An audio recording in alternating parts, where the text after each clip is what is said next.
alimentação e bem-estar é o nosso tema. Eu particularmente acho que assim, comida não pode faltar. Em toda boa reunião, num bate-papo, num encontro de amigos.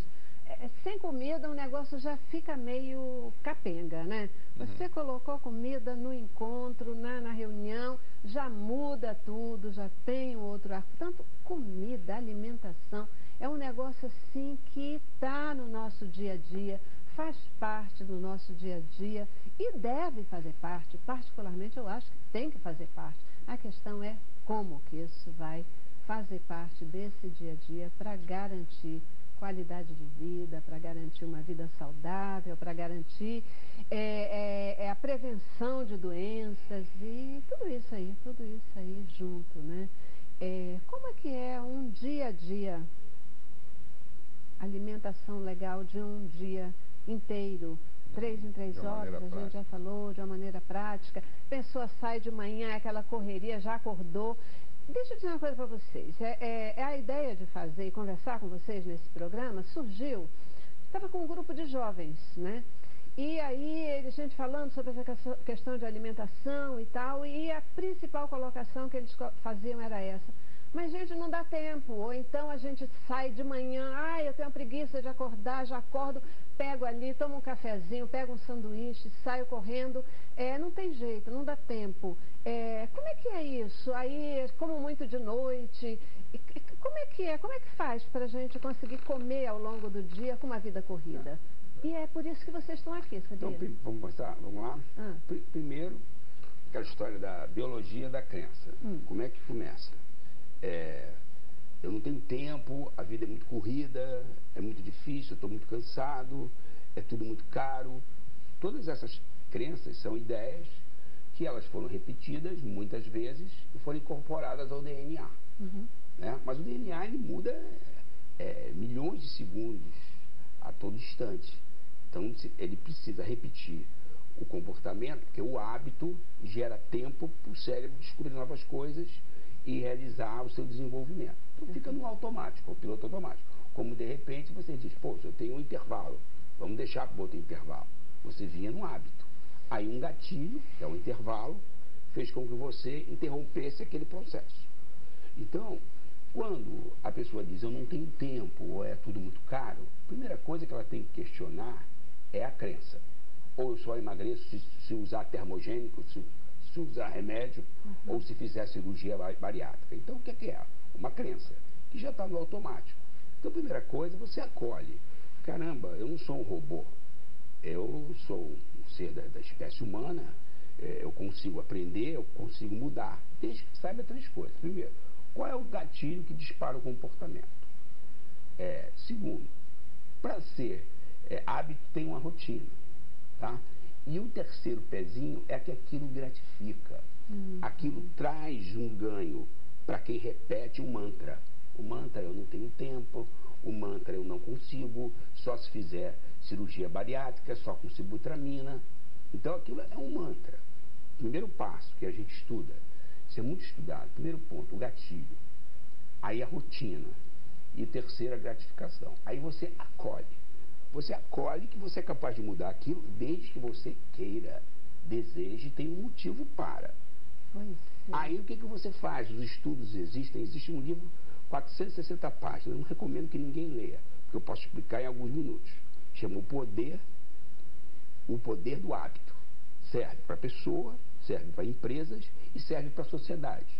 Por exemplo, se o Brasil trocasse mandioca por trigo, o trigo deixasse de importar trigo e usasse mandioca, como diz o nosso presidente, os nossos genes iam desinflamar. Eu já falei isso aqui num programa, que o brasileiro devia comer mandioca e devia comer trigo. Então, tudo é o hábito, mas o hábito você muda a hora que você quiser, desde que você queira. Bem, então de uma maneira prática, vamos tornar isso aí de uma maneira prática. Vamos lá. Primeiro você tem que ter suprimentos em casa, né? Alimentares, por exemplo, você tem que ter frutas, tem que ter legumes, tem que ter um estoquezinho em casa. Aí você acorda de manhã cedo, você tem que ter a primeira refeição, que é o café da manhã, que eu considero a mais importante refeição do dia, né? Que você já está de estômago vazio, você vai começar a trabalhar, você vai ter um rendimento, então você tem que ter um suprimento bom. Então, na primeira refeição, é assim, você habitualmente é um pãozinho com um queijo e você toma um cafezinho com leite. Ótimo, excelente. Só que tem que adicionar mais coisas aí. Como ela é importante, você vai trabalhar, é bom você acrescentar pelo menos umas 2 frutas, né? Um iogurte é muito legal, principalmente se tiver probióticos dentro, que vai estimular o crescimento bacteriano saudável dentro do intestino. E você também, é importante, se você puder, ter umas nozes, umas castanhas, umas amêndoas, o equivalente ao tamanho de uma xícarazinha de café. Coloca todas as nozes, aquela quantidade é suficiente. Mastiga bem os alimentos, pronto, isso aí é o básico. Depois você pega, quando você vai trabalhar, às vezes você está num local que você não tem onde comprar as coisas, você tem que fazer refeições frequentes, como foi falado aqui, como você botar de 3 horas, de 4 horas, você leva umas frutas dentro da sua bolsa, faz uma merendeirazinha, de repente você coloca umas barrinhas de cereal também, e você leva para o seu trabalho. Então, naquele momento que você der aquela fomezinha, assim, no meio da manhã, você come uma fruta, uma maçã, uma pera, às vezes, não sei o que, eu vou levar. Não, mas muda o hábito.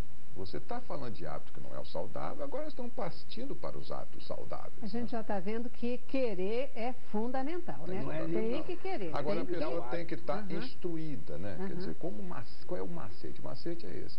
Depois, quando você for almoçar, você dá preferência. No seu almoço, o que você tem que fazer? Você tem um prato. Então, você divide o prato ao meio, coloca metade legumes e verduras, hortaliças. Na outra metade, você coloca o arroz, o feijão, a carne, o que você for comer. Isso representa que nessa refeição, que é o almoço, que é muito importante, a metade tem que ser legumes e verduras.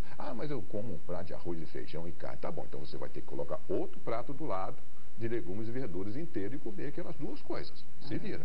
Porque metade da sua alimentação no almoço tem que ser legumes e verduras, além da parte proteica, etc. Na parte da tarde, outra refeição também, aquela merendeira que você levou. Não precisa sair ou pegar alguma coisa ou comprar alguma coisa. E quando no jantar, pronto, você já está em casa, né? Aí aquele mito da sopa, que a gente estava até conversando previamente aqui, é excelente, desde que você use os vegetais, os legumes, varia, cada um você faz, reduz o sal, reduz a gordura e você pode até acrescentar uma carne, uma proteína na sua refeição ali da sopa. Ou então aquele sanduichão que eu falei para você. Não quero fazer. De vez em quando você comer uma pizza de novo, de noite, não vai te fazer mal. Não pode todo dia comer churrasco à noite, ou todo dia comer aquela pizza à noite, ou todo dia comer doce. Não pode. Você tem que fazer uma coisa sensata, desde que no seu dia a dia você aumente o consumo de legumes, verduras e frutas e reduza a quantidade de açúcares, gorduras saturadas, que são as gorduras industriais e tal, aumente as gorduras insaturadas que estão nas nozes, no azeite extra virgem, que deve participar, uma colher de sopa no almoço, outra no jantar, excelente, de extra virgem, é muito bom. Reduza esses alimentos refinados, que foi falado aqui pelo Álvaro, o excesso de trigo, o excesso de gorduras e o excesso dos açúcares. Pronto. Onde estão os açúcares? Às vezes a pessoa pensa só no açúcar refinado ali que você coloca para tempero, também estão nos carboidratos simples que estão no bolo, no pão simples, né? No macarrão. Então, essa quantidade de massas também que é constituída de carboidratos simples também deve ser reduzida. Então, esse é o macetezinho do dia a dia. O açúcar das frutas, ele é um açúcar bom ou ele também a gente tem que ter cuidado, né? Tem muita confusão, porque o açúcar da fruta é chamada frutose. E existe no comércio também a frutose. Só que essa frutose do comércio ela é diferente da frutose do açúcar da fruta. Do açúcar da fruta é saudável. Já a frutose industrializada, que ela vem geralmente do milho, ela é diferente. Essa não, essa em excesso, ela é super doce, essa em excesso pode trazer problemas. Agora, é claro que tem certas frutas que são mais doces, se tem um diabético você tem que reduzir. Então, cada caso tem que ser acompanhado pelo médico que está sendo... Eu gostaria de acrescentar 2 coisas no que o senhor falou. A importância da gente fazer todas essas refeições também se dá pela questão da fome que você sente, porque a fome ela vai vir. E aí, se você fez essa refeição do café da manhã bem feita, você vai ter um período de saciedade longo.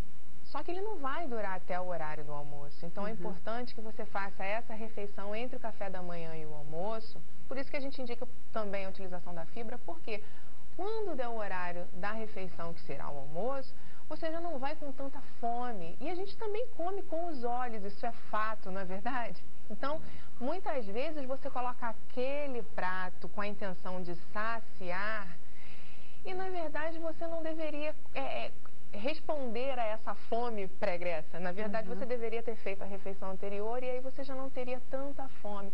Por isso, a indicação de fazer esse prato dividido ao meio. Eu conheço até algumas pessoas que, em vez de comer no prato... faz um prato pequeno, aquele prato de sobremesa, que fala, não, eu vou me condicionar a comer só isso. Por quê? Porque eu já comi anteriormente e eu não vou precisar comer aquilo tudo. Não é bem assim. Nós temos as nossas necessidades diárias e elas devem ser supridas. Mas essa indicação de fazer metade do prato de folhosos, legumes, o que for, é uma indicação muito boa. Por quê? Porque eles têm uma quantidade de fibra interessante e essa fibra ela vai retardar o tempo de trânsito. Então ela vai aumentar o tempo de saciedade e aí essa pessoa só vai sentir fome bastante tempo depois. E já deu tempo de fazer a refeição do lanche da tarde. Essa é uma indicação também muito legal. É uma ideia boa da gente poder lembrar. E as oleaginosas, né? Castanhas, nozes, a gente recomenda em torno de 5 por dia. 5 por dia. Então aquela beliscadinha leve que você estava sugerindo aí à noite, quando dá fome, só podem ser as oleaginosas, as castanhas, etc., se você ainda não tiver cumprido a sua cota diária, né? Sim, 5 por dia, 5 de cada? 5 nozes, 5 castanhas? Não. O macete foi aquela xicrinha de café. Que te der uma xicrinha de café já é o suficiente. Mas aí eles podem dizer que eles não têm a xicrinha de café em casa. Então é mais fácil falar e se a xicrinha de café é uma xícara daquela? Não, xicrinha de café não. Tem um padrão. Não, aí já é outra xícara. Deixa eu te contar uma coisa. Eu estava fazendo uma vez um atendimento no município do Rio e era aquele atendimento básico que você acaba dando pro paciente aquelas recomendações, orientações gerais, né? E como era para paciente hipertenso, eu coloquei assim, preparar as refeições sem o sal e acrescentar na refeição pronta, quer dizer, o prato pronto, uma colher de café sobre a refeição. E eu expliquei para ele, você vai se preparar sem o sal e alterne naquela colherzinha pequenininha de café. E aí o senhorzinho, assim, ele saiu olhando para aquilo, aí ele virou para o rapaz que era, né, o motorista da unidade, ele falou assim, ela é doida? Por quê? Porque ela mandou não botar sal e botar café. Aí ele falou assim, olha, brincando comigo, né? Eu acho que ela é doida, pergunta se é em pó, se já é o líquido. Aí eu fui esclarecer, eu falei, não é simples assim. Então, às vezes, a gente passa a informação e a informação, ela chega completamente trocada, né? Colher de café é a medida, né? Medida, colher de sopa, colher de café, colher de chá. Então, assim, a gente tem um certo receio de falar determinadas coisas, porque a gente não sabe se a pessoa ela vai captar a ideia correta. É verdade. A gente, às vezes, acha que isso é gozação e diz, pô, mas que ridículo, tem que explicar um negócio desse? Não, é fato, tem gente que a gente precisa explicar mesmo, né? Aí, às vezes, você fala assim, 4 maçãs, 2 maçãs, às vezes a maçã é pequena ou é grande também, nem que você talvez é difícil. Tem a parte endócrina aí do comer de 3 em 3 horas. Se você faz como elas, André e o Portinho estão falando, o que acontece? Essa alimentação equilibrada, balanceada, ela vai interferir nos nossos genes, ela vai modular os nossos genes. Então, se você comer com a quantidade de fibras solúveis que fazem a liberação do açúcar ser mais lenta, um hormônio que dá fome, chamado de grelina, ele vai diminuir. E um hormônio que tira a vontade de continuar comendo, chamado de leptina, ele vai aumentar e vai funcionar. Então, o comer de 3 em 3 horas, balanceado, é uma estratégia perfeita. Mas a gente tem que ver o seguinte, primeiro tem um gatilho, depois tem uma rotina e tem uma gratificação. E aquele hábito, ele foi instalado por repetição. Os estudos dizem que se você quiser mudar um hábito, você tem que mudar a rotina como eles estão ensinando, pelo menos 21 dias seguidos, para se instalar um novo software. Outros trabalhos falam 64 dias. Por isso que no meu trabalho na internet tem os nutricionistas, os nutrólogos, as nutricionistas, mas tem os coaches, que é aqueles que fazem as perguntas que a pessoa tem que fazer para ter resultados diferentes. Bacana, hein? Essa pergunta eu já ia fazer mesmo, quanto tempo a gente leva para mudar um hábito, né? Isso é importante. 21 dias seguidos ou 64. Aí depende de quê? 21, 64 depende de quê? Do estilo da pessoa? Os trabalhos que foram apresentados, porque isso é científico agora, é feito um estudo de matemática. Tá certo. Bom, eu já preciso parar, vou para o meu intervalo e volto. E eu queria saber o seguinte, por que o café da manhã é essa refeição tão importante? Que diferença faz a gente ter um café da manhã, como foi sugerido por vocês aqui, ou tomar aquele cafezinho básico, uma xicrinha de café com leite, sair e deixar para fazer uma refeição mais farta lá no horário do almoço? Fora essa questão, né, da fome que vai sentir, etc. Tem alguma outra explicação mais significativa? Assim como o horário do jantar, a gente fala o jantar é uma refeição importante também, mas o horário desse jantar, qual ele deve ser para garantir um sono bacana, um sono que seja reparador, restaurador, etc., e não aquele sono que não atinge o objetivo principal. Ainda tem uma pergunta, dieta sem exercício físico, ela pode funcionar se a gente acompanhar essa dieta ou substituir os exercícios por um remedinho que, provocando vocês gostam de passar? Vamos para o intervalo, a gente volta já. Cabeça pra cima. Eu quero mais alegria, mais boas novas, mais